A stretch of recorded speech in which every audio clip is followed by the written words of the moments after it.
A Paraná Educativa, AM 630 apresenta Justiça para Todos. Tudo o que você precisa saber sobre a justiça. Um programa produzido pela Associação dos Magistrados do Paraná. Olá, boa tarde para você ouvinte da Rádio Paraná Educativa. Eu sou Jéssica Camille Alves e começamos aqui na M630 mais uma edição do programa Justiça para Todos. E hoje nós vamos conversar aqui no programa de rádio da Amapar sobre o direito à educação. E quem traz para você, ouvinte, mais informações sobre esse assunto é a promotora de justiça, a doutora Clemen Silvia de Lara Pires Batista Gomes. E você, ouvinte, sempre pode participar aqui com a gente, dando a sua opinião, falando a sua dúvida ou até mesmo sugerindo algum tema aqui para o nosso programa por meio do nosso Facebook, no inbox. Procura lá Justiça para Todos, programa de rádio da Amapar. Quero cumprimentar aqui a doutora Clemen. Boa tarde, doutora, e muito obrigada por aceitar nosso convite. Boa tarde, ouvintes da Paraná Educativa.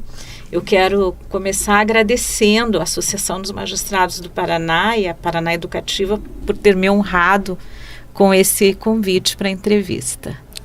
E doutora, para a gente começar então a nossa entrevista, a gente sabe que a Constituição garante a educação como um direito de todos e um dever do Estado.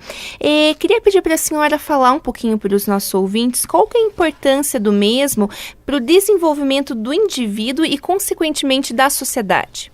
Nós sabemos que a educação, ela faz parte do ser humano. Desde que a gente nasce, a gente está aprendendo.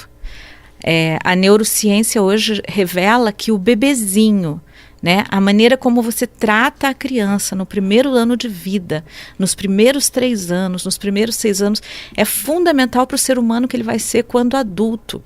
Porque é ali que, através da educação, do incentivo, dos processos cognitivos, ele vai formar toda a sua possibilidade de aquisição de conhecimento durante a vida. Então, nós temos a educação como um fator de extrema importância para o desenvolvimento do indivíduo. Na Constituição Federal de 88, a gente tem garantido, né, o direito de todos os brasileiros ao acesso à educação. Então, no artigo 205, a Constituição diz que a educação é direito de todos, dever do Estado e da família, será promovida e incentivada com a colaboração da sociedade, visando o pleno desenvolvimento da pessoa, seu preparo para o exercício da cidadania, sua qualificação para o trabalho.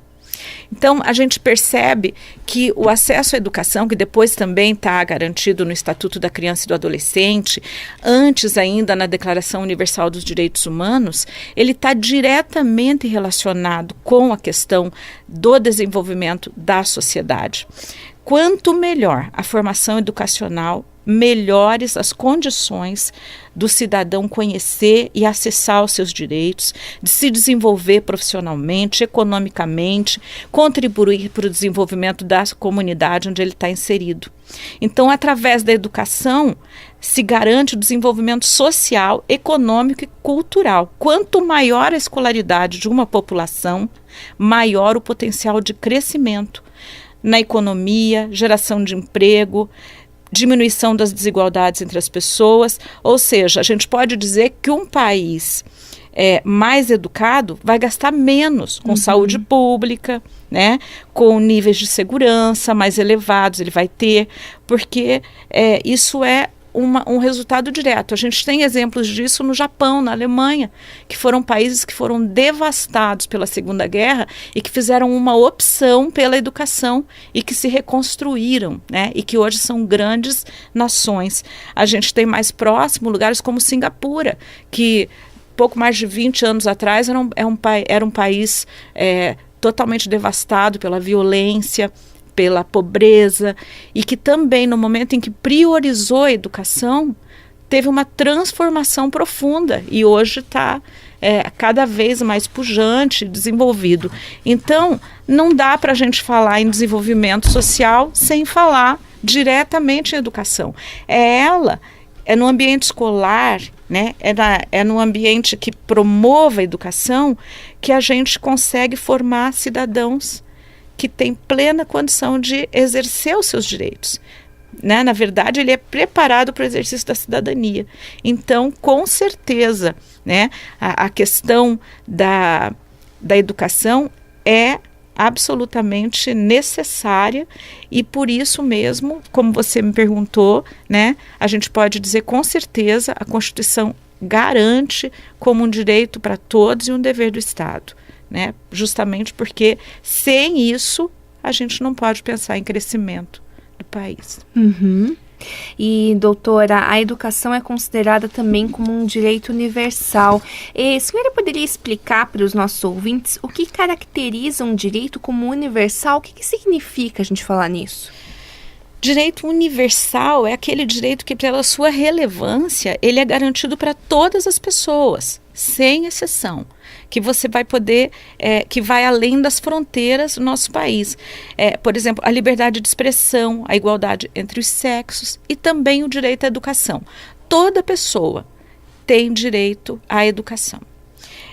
Então, na Declaração Universal dos Direitos Humanos, que é lá do dia 10 de dezembro de 1948, e depois através de uma resolução 217 da Assembleia Geral das Nações Unidas, né?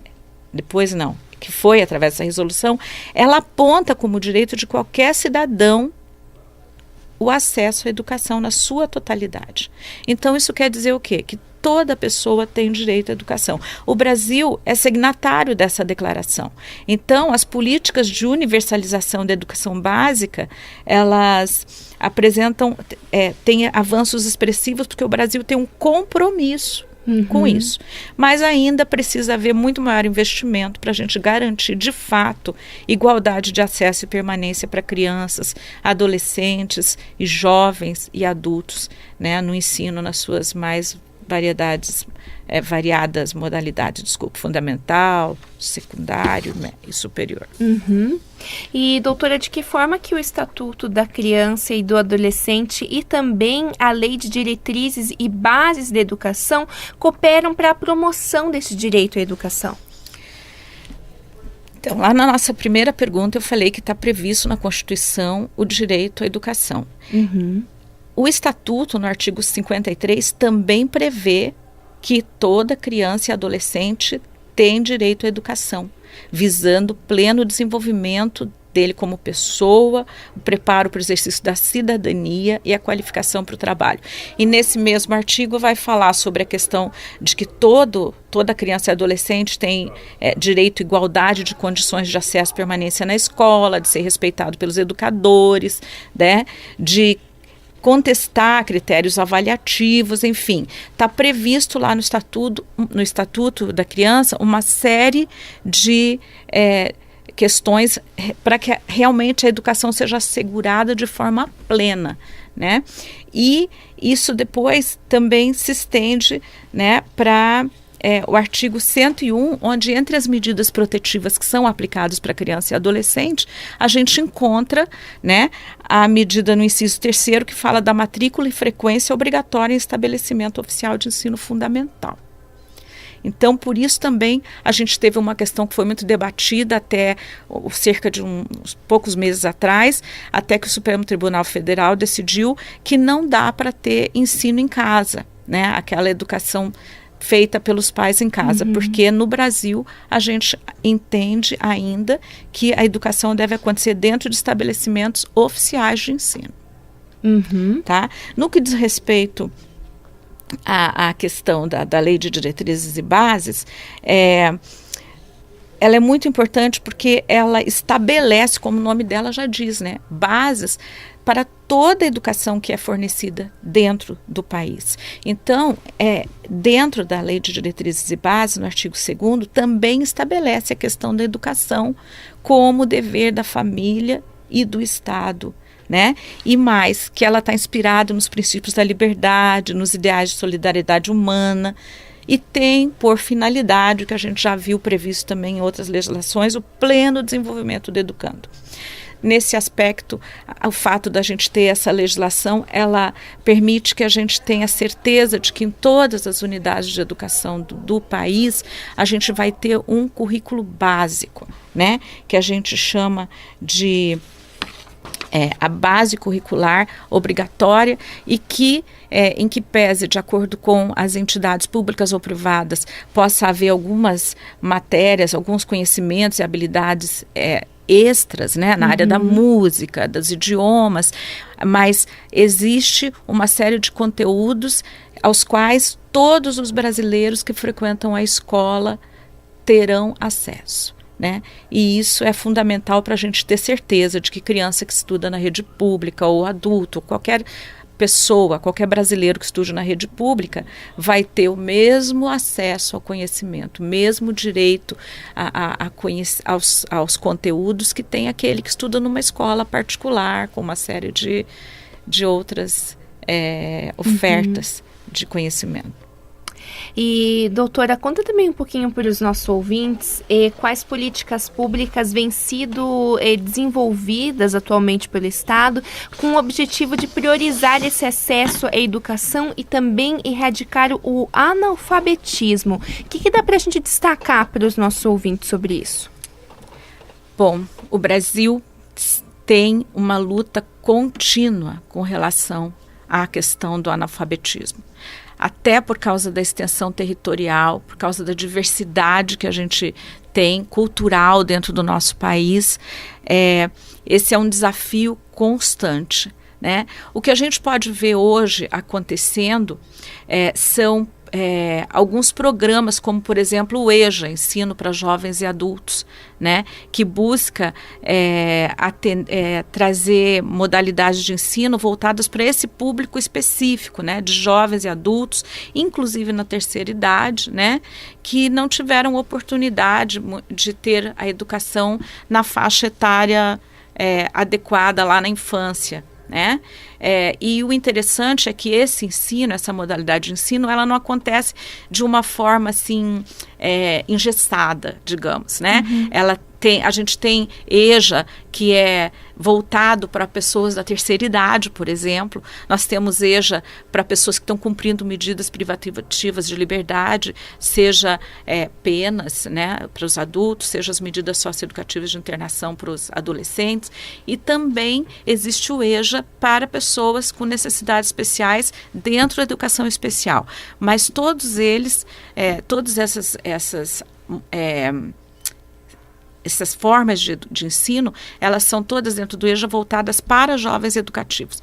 Nesse mesmo viés, nós temos o CBEJA, que também está voltado para essas pessoas que não tiveram oportunidade de fazer o ensino fundamental, as últimas fases, e o ensino médio na idade, digamos, padrão, né, naquele período que seria o normal. Nós temos um programa chamado Brasil Alfabetizado, que é do MEC, e que ele daí é mais voltado para os locais do território nacional que tem maior índice de analfabetismo. 90% desses estão no Nordeste, né? Então ele dá um apoio técnico para a implementação de ações que visem garantir a continuidade dos estudos para os que já estão se alfabetizando, né? Tem também programas de combate à evasão escolar que acontecem dentro do estado do Paraná, inclusive numa parceria entre vários componentes da rede de proteção, entre eles a escola, o Conselho Tutelar e o Ministério Público, né, que realiza ações não só visando levar a criança para a escola, mas manter a criança ou adolescente na escola, diagnosticar quais são as causas da evasão, cada caso específico, e promover o retorno e o aproveitamento daquilo que é ministrado.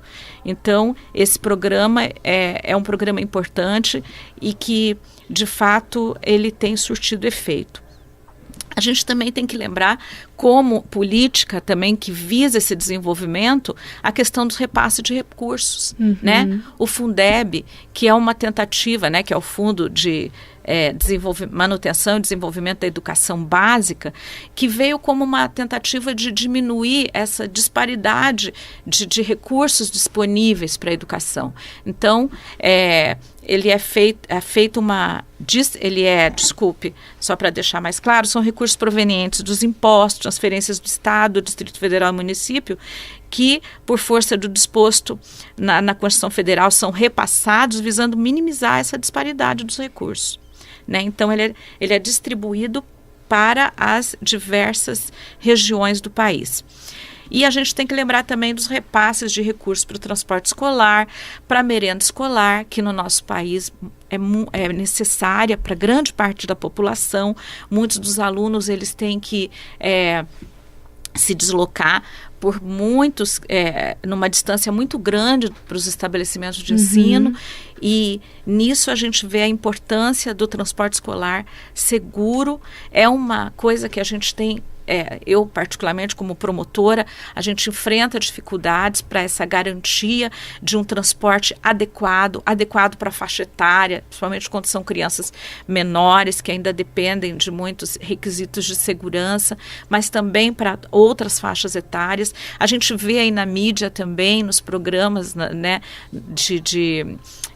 nas reportagens, lugares do Brasil como na Amazônia, onde os alunos têm que se mobilizar e utilizar de transporte de barcas, muitos deles ainda sem segurança. Então ainda tem muito que caminhar, e essa questão do transporte escolar, ela ainda é uma questão que tem que ser enfrentada com muita seriedade, porque dificulta muito e é um fator ainda que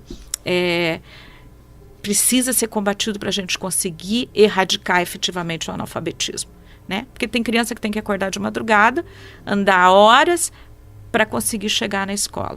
Então a gente vê que esses esforços têm que ser realmente realizados em questões muito amplas. E aí, se a gente falar em ensino, que a gente não pode falar em educação só na educação básica, a gente tem que ver que também tem havido uma série de outros esforços, né, do Estado para que a educação realmente aconteça de forma efetiva, no aspecto, por exemplo, do Pronatec, que trabalha na questão da formação técnica, preparo profissional, o ProUni, né, com as bolsas de estudo integrais ou parciais para cursos de graduação e sequência na formação específica de instituições de ensino privadas, que é voltada para estudantes egressos do ensino médio da rede pública ou da particular, mas como bolsistas integrais, né? E nesse aspecto com renda familiar per capita até 3 salários, porque para justamente garantir que essas pessoas tenham igualdade de acesso, né, para o ensino superior. O FIES, o Fundo de Financiamento Estudantil, que também foi instituído em 2001 e que continua em vigor e que tem por objetivo auxiliar, conceder financiamento para estudantes de curso superior não gratuito. O SISU, né? Então, existe, e sem falar das cotas, né, para garantir acesso ao ensino superior para as minorias.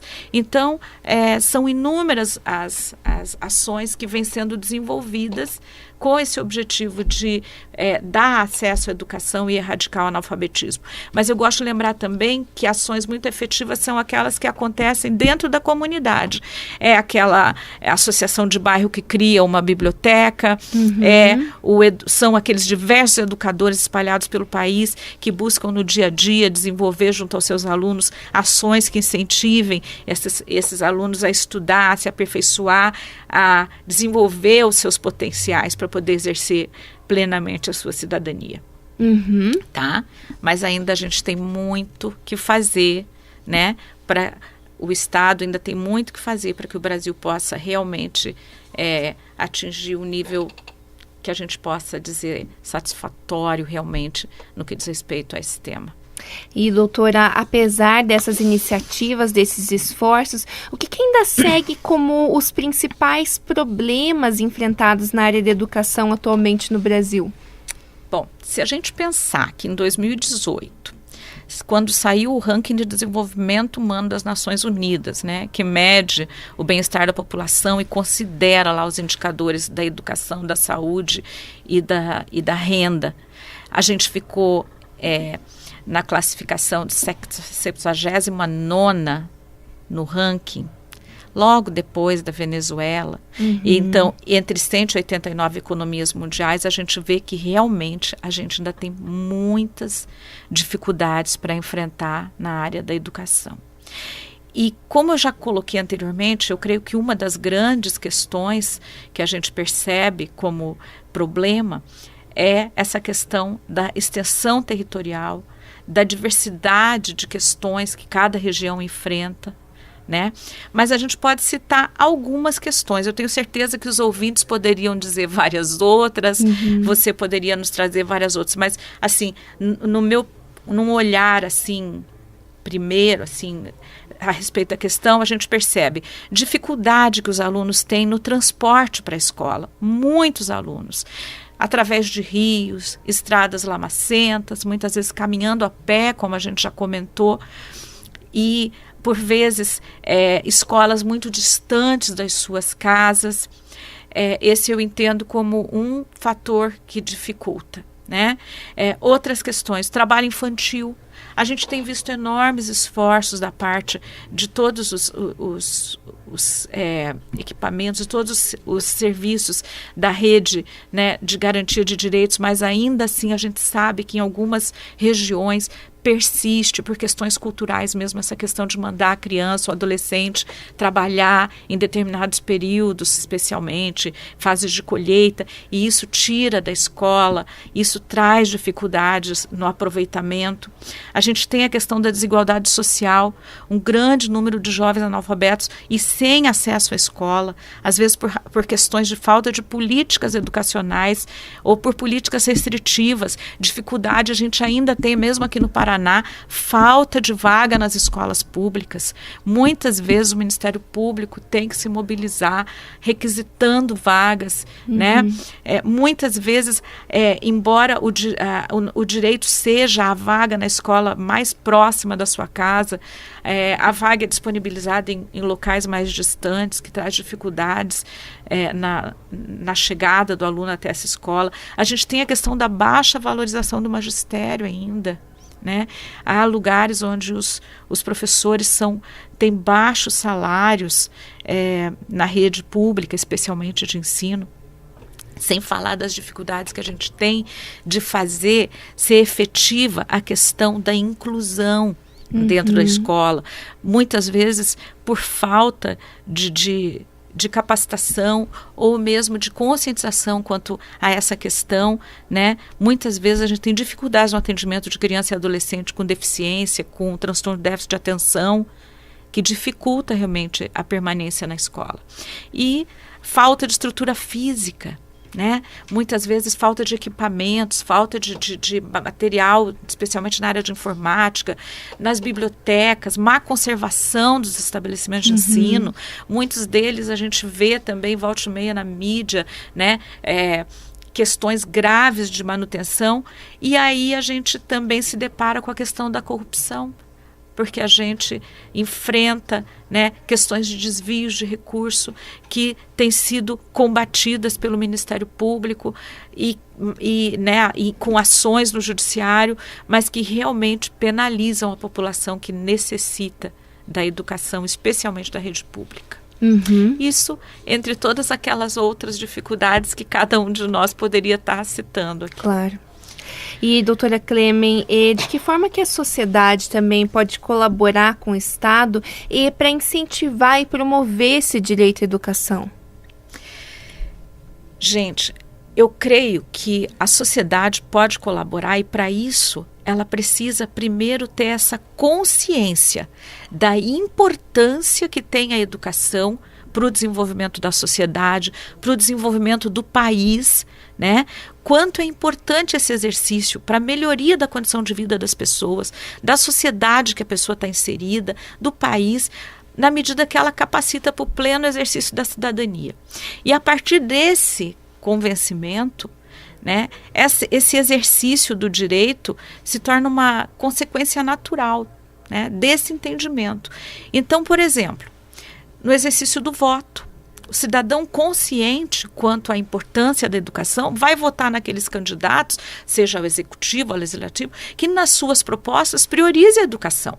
E depois que for eleito aquele candidato quem ele votou, ele vai cobrar a execução das propostas. Hoje a gente tem as redes sociais, os meios em que o cidadão pode se comunicar, inclusive, com seus representantes dentro do Poder Executivo, do Legislativo, e cobrar realmente a efetivação das propostas que eles fizeram durante a campanha eleitoral.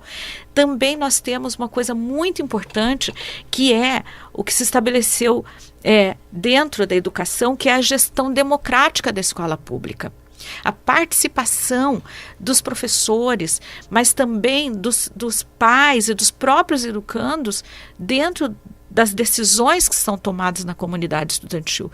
Essa também é uma forma muito importante de participação, de colaboração para a promoção da educação, porque dentro do conselho escolar, dentro dos conselhos de educação que tem nos municípios, no estado, a pessoa vai ter voz, né? As pessoas vão ser ouvidas dentro das suas demandas e vão também poder opinar e sugerir coisas para melhorar a educação no ambiente onde elas vivem. Tá? Então eu creio que isso acontece também na participação dos fóruns, audiências públicas, nas reuniões de associação de bairro e, claro, perpassam também pela questão dentro de casa. Pais que mandam filhos para a escola, alunos que aproveitam do ensino que lhes é oferecido, que estudam, que buscam enriquecer seus conhecimentos com atividades desta classe. Enfim, acaba que todo cidadão pode e deve colaborar para que o Estado possa realmente dar essa educação de qualidade que a gente deseja e espera. Doutora Clemen, infelizmente nosso tempo está acabando, mas para a gente finalizar nossa entrevista, eu acho importante a gente destacar para os nossos ouvintes como que o cidadão pode proceder caso o seu direito à educação esteja sendo violado. Bom, ele deve se valer do sistema de garantias de direito que está à sua disposição. No caso específico do direito à educação, ele deve buscar os órgãos responsáveis por garantir esse direito fundamental e universal.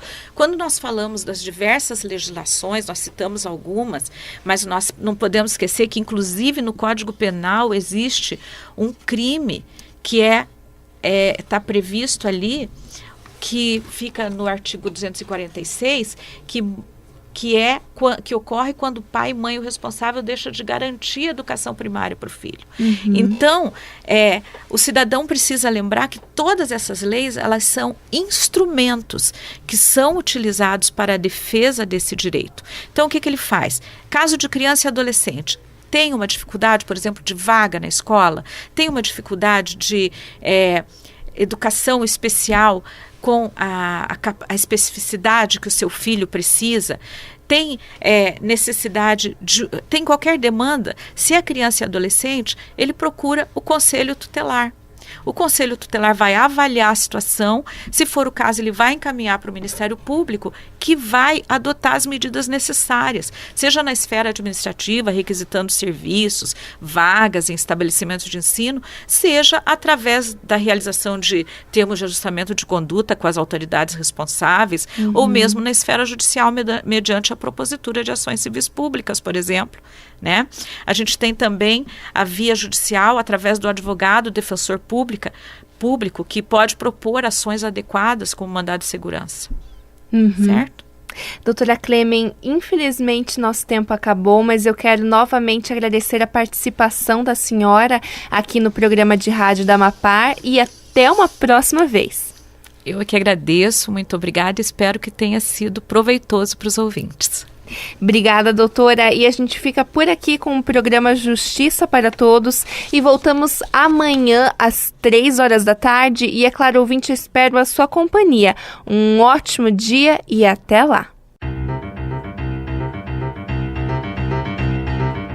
A Paraná Educativa M630 apresentou